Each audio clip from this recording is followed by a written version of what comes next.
भयाच्या चेहऱ्यावर नितेश राणे यांचा फोटो लावून केले आंदोलन। अकोला येथील सभेमध्ये पोलिसांबद्दल अपशब्द वापरणारे भाजप आमदार नितेश राणे विरोधात सोलापुरातील 7 रस्ता येथे प्रहार जनशक्ती पक्षाच्या वतीने आंदोलन करण्यात आले। हातगाडीत डुक्कर आणून त्याच्या तोंडावर नितेश राणे यांचा फोटो ठेवून प्रहार पक्षाच्या कार्यकर्त्यांनी घोषणाबाजी करत आंदोलन केले। जेवत्या ताटावरून नारायण राणे यांना पोलिसांनी उचलले होते, त्यामुळे नितेश राणे याच्या डोक्यावर परिणाम झाला असून त्यामुळे पोलिसांबद्दल तो अपशब्द वापरत असल्याची टीका आंदोलकांनी केली। यावेळी प्रहार जनशक्ती पक्ष शहर कार्याध्यक्ष अजित कुलकर्णी, प्रहार जनशक्ती पक्ष शहर संपर्क प्रमुख जमीर शेख, खलीद मनियार यांच्यासह प्रहार जनशक्ती पक्षाचे कार्यकर्ते मोठ्या संख्येने उपस्थित होते। वेळोवेळी पोलिसांच्या विरोधात चुकीचे वक्तव्य करणाऱ्या या प्रथमतः नितेश राणेचा जाहीर निषेध करतो।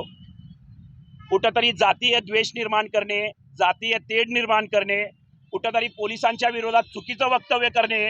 काल अकोल्याच्या सभेमध्ये नितेश राणेंनी असं वक्तव्य केलेलं आहे की हे पोलीस माझे काही वाकडं करत नाहीत, माझा बाप सागर बंगल्यावर बसलेला आहे, मला यांना विचारायचं आहे मग नारायण राणे आपले कोण आहेत? सागर बंगल्यावर जर बसलेला तुमचा बाप असेल तर नारायण राणे आपले कोण आहेत हा प्रश्न सर्वसामान्य जनतेकडून आपल्याला विचारण्यात येत आहे। आपण म्हणत आहात की बाबा सागर बंगल्यावर माझा बाप बसलेला आहे, पोलीस माझं काही वाकडं करू शकत नाहीत। पोलिसांनी फक्त रेकॉर्डिंग करून आपल्या बायकोला दाखवण्यात यावं असं त्याचं वक्तव्य आहे। त्या वक्तव्याचा जाहीर निषेध करतो। प्रहार जनशक्ती पक्ष शेतकरी संघटनेच्या कडून अशा लोकांना ठेचून काढण्यात यावं। गृहमंत्री साहेबांना, देवेंद्र फडणवीसांना विनंती करतो, देवेंद्र फडणवीस साहेब, बीजेपीची प्रतिमा अशा लोकांना घेतल्यामुळं मलिन होत आहे, आपण याच्या गांडीवर लाथ मारून याला हाकलून द्या असं प्रहार जनशक्ती पक्ष शेतकरी संघटनेच्या माध्यमातून आपल्याला सांगत आहोत। वेळोवेळी पोलिसांचा अवमान करणे, हेच पोलीस जर तुझ्या मागं पुढं नसले तर तू सोलापुरात काय कुठे महाराष्ट्र राज्यात फिरू शकत नाही, हे त्यांना जाणीव करून द्या।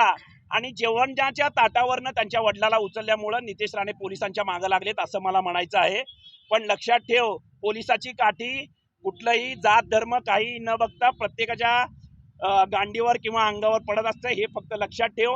आज तू सत्तेच्या माझामुळं बोलत आहेत, उद्या सत्ता गेल्यानंतर 100% पोलीस काय आहेत हे तुला दाखवून देतील आणि प्रहार जनशक्ती पक्ष सुद्धा तुला दाखवून देईल, या माध्यमातून सांगू इच्छितो। धन्यवाद। आपण काय केलं? आम्ही डुक्कर जे आहे डुकराला आणून डुकराच्या ह्याला तोंडावर किंवा डुकराच्या अंगावर नारायण राणेची प्रतिमा टाकलेली आहे आणि त्याचा नितेश राणेची प्रतिमा टाकलेली आणि त्याचा जाहीर निषेध केलेला आहे आमच्या प्रहार जनशक्ती पक्ष शेतकरी संघटनेच्या वतीने।